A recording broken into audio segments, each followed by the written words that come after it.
Ya-Sormod, Allahu Kunfayakun.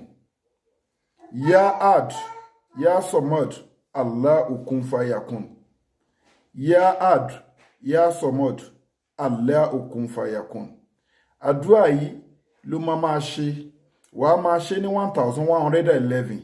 Wàá dẹ̀ máa ṣètọrẹ àánú. O lè búkọ ọjọ́ méje ọjọ́ mẹ́ta nínú àwẹ̀ àti lẹ́yìn àwẹ̀. Àdúrà tó wà effective ni.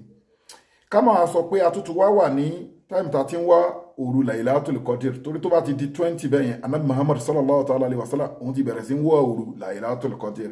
But àpapọ̀ àwọn ẹni Ọlọ́run àtàwọn sàhábà àwọn ẹnu ń kò síbi pé 27 ni òru Lailatul Qadr. Ó ti bẹ̀rẹ̀ láti táwẹ̀ bá ti kù 10, tá bá ti pa 20 ẹ máa wá òru Lailatul Qadr. Gbìyànjú lọ ṣe àdúrà yìí nínú táìmù Lailatul Qadr kó wá fi sun Ọlọ́run nǹkan tó bá ń fẹ́. Ya-Sormod, Allahu Kunfayakun 1111. Máa ṣe pẹ̀lú sàárà. Máa ṣe pẹ̀lú sàárà. Fi àdúrà yìí ránṣẹ́, àdúrà tó wà effective ni. Ya-Sormod, Allahu Kunfayakun. Kódà lẹ́yìn àwẹ̀, o lè dọ́jọ́ sí, o lè ṣe lọ́jọ́ mẹ́ta, o lè ṣe lọ́jọ́ mẹ́rin, o lè ṣe lọ́jọ́ márùn-ún. Anytime ló dẹ̀ lè ṣe.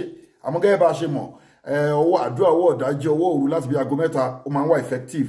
Àdúrà ọwọ́ aago mẹ́sàn-án àárọ̀ ó máa ń wà effective.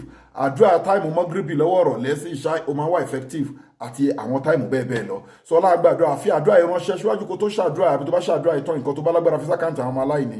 Àkáǹtì nọ́mbà ní fáwọn ọmọ aláìní 0123214254.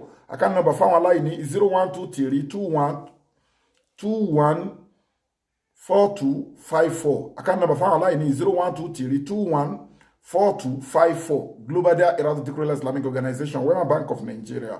Gbogbo ẹ̀ tẹ́ bá ní ìpèníjà lórí àìsàn kan sí kejì, ẹ WhatsApp wa lórí +27612956389.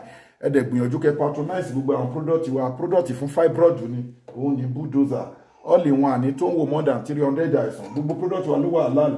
Transformer lélẹ́yìí tó ń ṣiṣẹ́ fún kíni tọkọtìyàwó tó ń wojú Ọlọ́run fọ́mọ. Also not caterpillar. A tún ní 2.5 memory booster tó ń ṣiṣẹ́ fún ìmọ̀, ìlẹ̀hàm, ìsọ̀yè. Ẹ ti rí gbogbo nǹkan wa ló wà halal. Ẹ ti rí halal. Gbogbo nǹkan wa ló wà halal tó dẹ̀ wà effective. So ẹ gbìyànjú kẹgẹ́ àwọn product wa lẹ́ẹ̀kan ṣe WhatsApp wa lórí +27612956389. Ó ń bẹ lọ́wọ́ ọmọ ni ó wà lórí àìsàn ọlọ́jọ́ pípẹ́ ni. Ayé ń dáyàn kan láàmú ni, àlùjọ̀nnú ń dáyàn láàmú ni. Ẹ kọ́ńtàtì wa. Àdúrà ló ń gba Agbara kọ́ gbogbo ẹni tẹ́ ń fi ájì àti umura tẹ́ fi ń ṣe sàárà fáwọn èèyàn. Ẹgbẹgbẹ Global Dahiratu Dhikrlahi Islamic Organization, small but mighty. Gbogbo ẹni tẹ́ ń ṣètọrẹ àánú, Ọlọ́run ní jẹ́ ó tán lọ́wọ́.